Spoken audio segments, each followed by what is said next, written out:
Hello, hello. Welcome back to another episode of the One on One podcast. I do truly believed in the one-on-one conversations is the best kind of communication that allow two people to go as deep as they possibly can, and it create a safe zone for you guys to just kind of spill your guts. And for me, when I have a conversation with my friends, my family, or even like anybody, to be honest, I prefer it in a one-on-one setting because I can fully focus on you and this conversation and be present. Slowly, I feel like this has become like a form of therapy for me. There's so many things gonna happen, and I would like to just sit here and go through it with you guys, lay it all out. And it feels like it's a two-way love up in here. And I was truly appreciate all of your DMs and all of your comments. And let's keep doing that. I love it. For this particular episode, I was thinking just that. I was like, this is our conversations, our one on one. I would love to hear what you guys want us to talk about. So I took it on Instagram and asked you guys if you guys have any recommendations, what you guys want me to talk about, what you guys want me to share about. If you haven't followed me on Instagram, what are you doing? Like, let's just pause for like the next 3 seconds for you to just click on the link down in the description and follow me. Like, out of all the media platform that I'm currently on, which is a lot, Instagram is still my OG, and I love Instagram stories so much. It's like a diary to me. So if I feel like I wanted to look back in a certain day or like a certain era in my life, I don't go through my photo albums. I went through my story archives because I post every day, even when I had like 500 followers. So if you haven't followed me on Instagram, do it now. I need you on there talking to me, spilling the teas, and obviously give me recommendations and have fruitful conversation if you have anything to share and talk about. I have an open ears and I really appreciated that.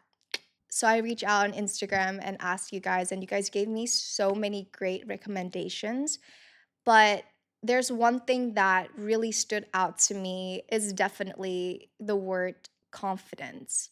It's funny how right now at this point in my life, I would have to say that I am not confident at all. I think it's so interesting because it reminded me how much I struggled at a very young age when I was in my teenage year. I thought I found it to now feeling like I have nothing.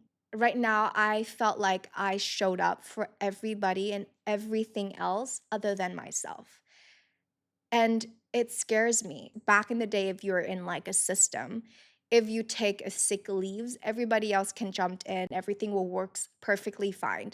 But right now, I'm working for myself. And the moment if I felt like, oh, this is it, I don't know what else to do, and I gave up, for example, then that's it for me. And on top of that, to be a leader of a team of six is definitely something very different. Back in the day, I worked with so many agencies and so many partners, but it never come across as like they are depending on me. If I did something wrong, the consequences is not only affect on me anymore, it's affect on other people. Like in my team, there's like people with family, with kids. That kind of pressure have put me into a place where I crucified everything, like every thoughts and every actions. And that's why I felt so much anxiety. And with anxiety, there's doubts. And with doubts, there's no confidence. So the other day, I was sitting, obviously, thinking about this topic and like what I wanted to share. And then I remember probably the one thing that people think that I'm most confident about is definitely my English. And then the irony of it all is that it's not always like that for me. Let's just go way, way back to when I was, I don't know, in first grade and even earlier than that. I love Disney Channel. The Wizard of the Waverly Place is my favorite show, and I love the way that Alex carried herself. She's being like very sarcastic but fun, edgy, chic, and it's just so effortless. And I resonate with that character so much that I wanted to be her so much more. So I felt like a part of her is English, like the language that she's using, the slangs and the attitude, the tone in her voice, obviously something that I would like to have to be able to be her. So I love reenacting scenes from the Wizard of the Waverly Place, and I just trying to pretend that I'm Alex. And at that point, I think I was like in primary school, and hello, how are you? I'm fine, thank you, and you. That is all I know from like first grade to fourth grade. I just have no inspiration to learn English from school. I just kind of drift off. I don't really care at all. But when I come home, I love mimicking, talking, reenacting, and talking to myself. And obviously, I at the time I no longer like hang out with my brother anymore because he now into like robots and I'm into gossiping. And I don't want my dad, my mom, or anybody in my family to understand what I'm talking about. So I was speaking English, but more so the accent rather than English itself. How do I give an example? Okay. 필요 없어. 더 들어올 것 같아. 나는 불 넣고 끝이라가 반으로 올 것 같아서 많은데. If you actually Google that or like give it to some random Korean, they're like, the fuck is she's talking about? This is not Korean. The accent, the tonality, and the embodiment that I've learned as a kid is a similar way when I started out with English. And for my dad to be listening to me talking nonsense that sounds like English and thought that I was a genius and then decided to invest in me, that is the biggest thing that I've scored my entire life. Thank God that my dad, and bless him to be honest, he doesn't know a word in English and he really thought I was a genius. He has this vision for me to go into its English specialized class, one of the best in Hanoi, I would have to say, back in secondary school. Fast forward to after the test, we need to do an entrance test to be able to be qualified. And your girl barely made it. Like I was at the bottom of the list. I was like, scanning through and I didn't even scan like the first 20 people because I know I wouldn't be there. So I scanned down and I was like, oh shit. And then in my heart was like, no way. I disappoint everybody. And then all of a sudden there's my name. I took that negatively. I think that kind of like a strike where I feel like maybe I'm not good enough. And then at the same time, I was overwhelmed with obviously everybody knows everybody, and they're so good. They're like absolutely genius to me, and I felt so small. This is the first time in my life I felt doubtful. I felt scared. I felt like I have nothing to give. And slowly, when I, make friends and I got into this group of girls, I was doubting myself so bad.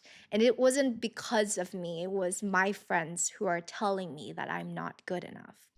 And my friends started making comments like, oh, your English is so, another girl will be like, oh, your English is not that good. Like, have you heard this person said it? She's so good. She's the queen bee, right? And then the other time, people would just continue to emphasizes on that comment and make sure that I understand the assignment that you should shut up. And I was like, okay, they're my friends. They know what's best. And maybe I'm not good enough. And with all the new doubts I have about myself, including what my friends has been telling me, I should just shut up. And for literally 4 years of secondary school, I did not speak a word in English ever. I just completely shut down and I just accept the fact that I suck ass and I need to shut up. I cannot believe for 4 years of my life, I just be completely silenced because I have no confidence within myself. And then I realized the confidence that I had was purely based on what, my parents, and then also like some teachers that no longer in my life to consistently um, supporting that statement anymore. And I kind of detached from my family as well a little bit because I was so sad and I was so confused. So I don't have that voice next to me saying that I'm good and believe in myself anymore. And I couldn't do that for me. That's why when somebody comes in and they kind of like challenge that thought, I couldn't back it up.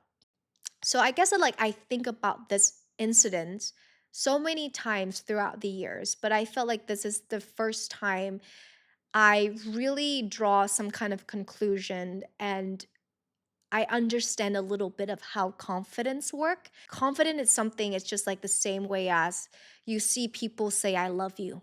But normally it's only towards somebody else. And you never really see a person saying I loved you towards themselves. That's why when you want it to feel loved, you automatically looking and seeking for external sources to be like, come here and tell you you love me. So I feel like I'm loved. Obviously, confident is the same. It's something that you're being verified by other people by looking at you and be like, oh my God, you're so confident. You would never really think about yourself as like, oh, I am very confident. So obviously, when somebody else comes in and be like, oh, you're actually not good, and then there's nobody there telling me that no, she's actually good, I just completely shuddered and be like, yeah, maybe you're right. I was too focused on what people are telling me externally, and that's why I am so easily swayed and my confidence was just like poof gone. So moving to high school, our first English sessions with the teacher, and she was like, let's introduce ourselves. And then she was pointing at a few people and they stood out and they're like, hi, my name is this, I'm very happy or whatever. In that moment I wished so hard, I just want her to call out my name so I have a reason to prove to myself and to everybody else. And unfortunately, she kind of, I don't think she really cares. So she kind of almost moved on. And then me, I was like, no, no, no, no, no, no. I just raised my hand. I was like, actually, I have something to say. I took a deep breath and it feels like I spit fire. And then when I'm done, everyone was quiet, deadly quiet. Everybody was looking at me.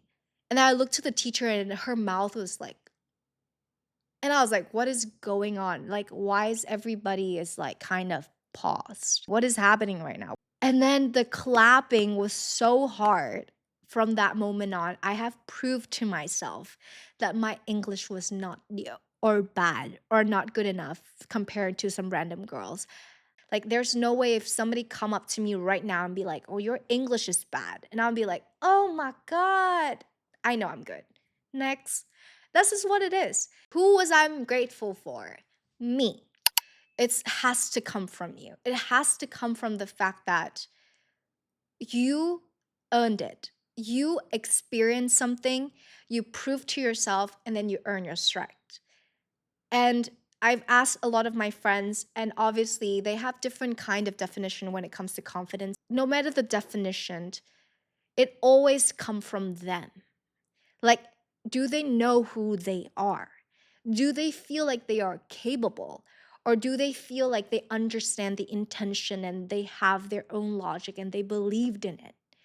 It has to come from you.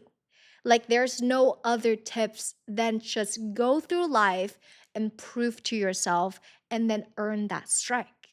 Because confident, I would have to say, it is not something, again, you get it and it will stay with you for the rest of your life.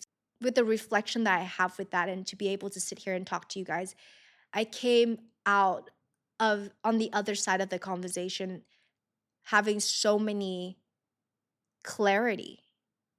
The doubts actually comes from me. It's always started with me. And then I slowly gather the informations and other evidence from other people to build my case that I suck ass. But then also, after I build that case, I need to go and sit down and solve that myself. And right now, for me, I think that I will still be doubtful. I don't need to be confident in whatever that I'm doing right now because naturally I won't be because I've never done this before. And I think that like the universe and the world will not wait for you to be confident. That's why do things scared, do things messy, just do it. And then you come out the other side feeling like you have conquered the world. If it wasn't for you, for those who have commented about, confidence, I was in the biggest funk ever. I was continuously in this funk that I don't know how to get out. Like, I wouldn't say that is a burnout. It's just more of me so confused and scared. I don't know. I guess that I'm no longer grounded. And now that we think about it and I reflect about it, I wrote about it, I talked to my friends about it. I was like, yeah, I understand why I was in a funk. I was scared. I was overwhelmed. But now that I think about, yeah, I can fail, but I have my friends, I have my family, and what if it's all worked out? Because nobody can take away my experience and nobody can take away my will of trying to make this work, you know? And obviously, if I fail, I have a great support systems. So, yeah, I am in a funk naturally, but I'm going to get myself out of it. Because of the suggestions, I think a lot about it and it saved me, to be honest. And the reason why this episode took so long to come out, because I really given it very good thoughts about this confident facade, right? I was thinking so much about it. And I was like, am I ready to be vulnerable? Am I ready to sit here and tell you that I have no confidence? Let's all find it again together. And if you're a person who are in the search for it, I want you to continue to fight. I want you to continue to show up and prove to yourself that even if I'm going to lose this battle, the fact that I showed up for myself means a lot more. And for everybody who's listening at home, maybe you can start journaling. Maybe you can just start sit down and look into a mirror, I don't know, and talk to yourself. Ask yourself questions. Pretend that you're in an interview or like you're having a little date with yourself. Do that and tell me, how do you feel? Because it's so powerful to be able to have that kind of connection so deeply with you, because you yourself is an amazing and an interesting person that somehow that we don't put in the effort to understand. And I think we all deserve to feel confidence and be confident about ourselves. And it can be you can pull it from so many different material. You can pull it from being overly prepared for a meeting. But you can pull it from the fact that you're right here right now and you're you, and no matter what you have been through, you're good. And that is enough for you to just give yourself a little credit and be like, yes, I'm confident that I can do whatever is next because I've done this. Just give yourself a little credit and look at around you, observe your life, and understand your feelings, your intentions, your heart, all of that, honestly. And just please remember that confidence comes from you. You have yourself, and that is enough. And confidence will come, will goes, you will do it anyways. Thank you so much for suggesting and having this conversation with me. It helps so much for me right now, and you have no idea, to be honest. Thank you so much for being here with me to discuss and to figure this out together. And if you want to talk about it, please leave a comment down below and have a conversation with me and everybody else as well. I hope you have a great day, a great week, a great month. And even if you don't, it's okay. You will soon. Just hang in there and, you know, live life together. It's going to be fun. Thank you, thank you, thank you. And I'll see you in the next episode.